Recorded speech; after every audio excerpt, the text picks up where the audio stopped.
Assalamualaikum warahmatullahi wabarakatuh. Perkenalkan, nama saya Bintang Avicenna, NIM 3824016. Hari ini saya ingin menganalisis kesalahan ejaan dalam sebuah artikel bisnis yang berjudul Hukum Bisnis Online.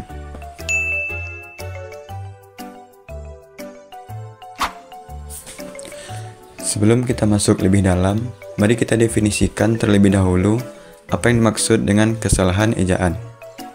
Kesalahan ejaan adalah penggunaan huruf, tanda baca, atau struktur kata yang tidak sesuai dengan kaidah yang berlaku dalam bahasa tertentu. Kesalahan ini bisa terjadi dalam tulisan formal maupun informal.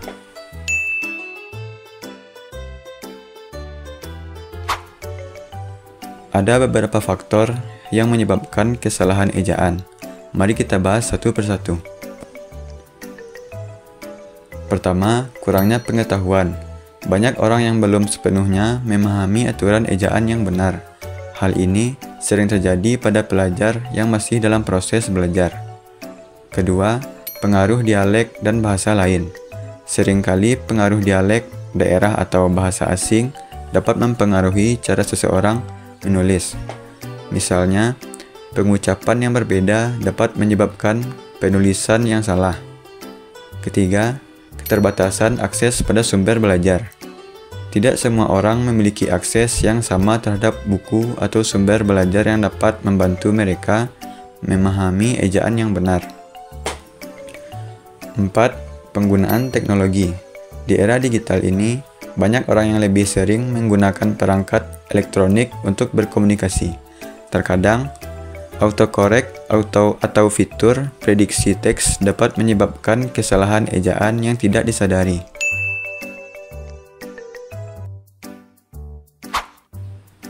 Kesalahan ejaan tidak hanya berdampak pada kejelasan pesan yang ingin disampaikan, tetapi juga dapat mempengaruhi citra penulis. Dalam konteks profesional, kesalahan ejaan dapat memberikan kesan kurang serius atau kurangnya perhatian terhadap detail.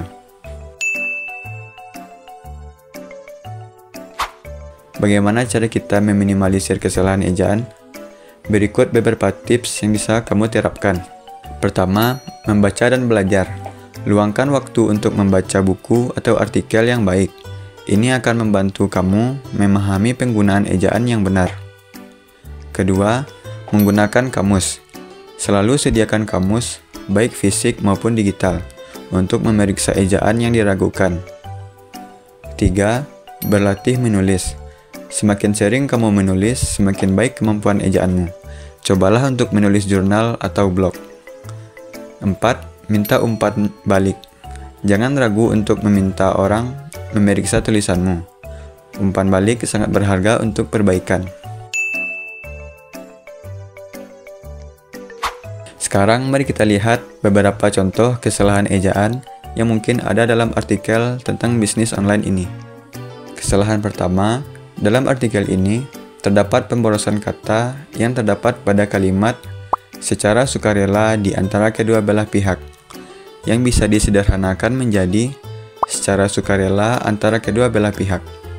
Mengurangi kata-kata yang tidak perlu akan membuat kalimat lebih ringkas dan mudah dipahami.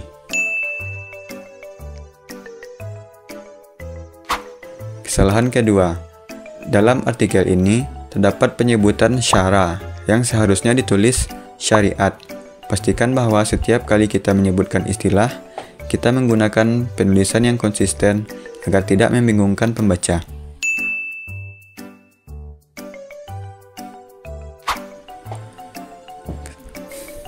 Kesalahan ketiga, terdapat penulisan praktek yang seharusnya ditulis praktik.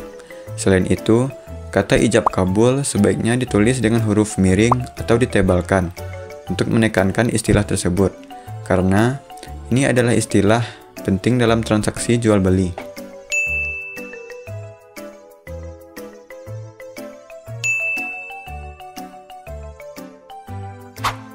Kesalahan keempat, kita perlu memperhatikan penulisan singkatan dan akronim.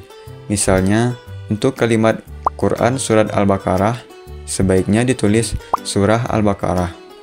Pada penyebutan pertama kali, agar lebih jelas bagi pembaca yang mungkin tidak familiar dengan singkatan tersebut.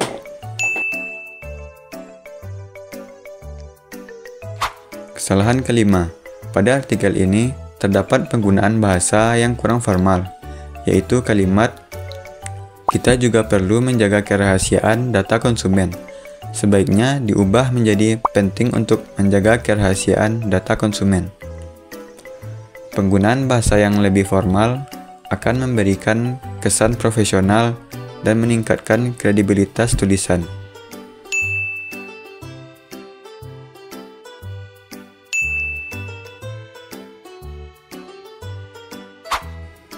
Demikianlah pembahasan kita tentang cara mencari kesalahan ejaan dalam artikel mengenai bisnis online.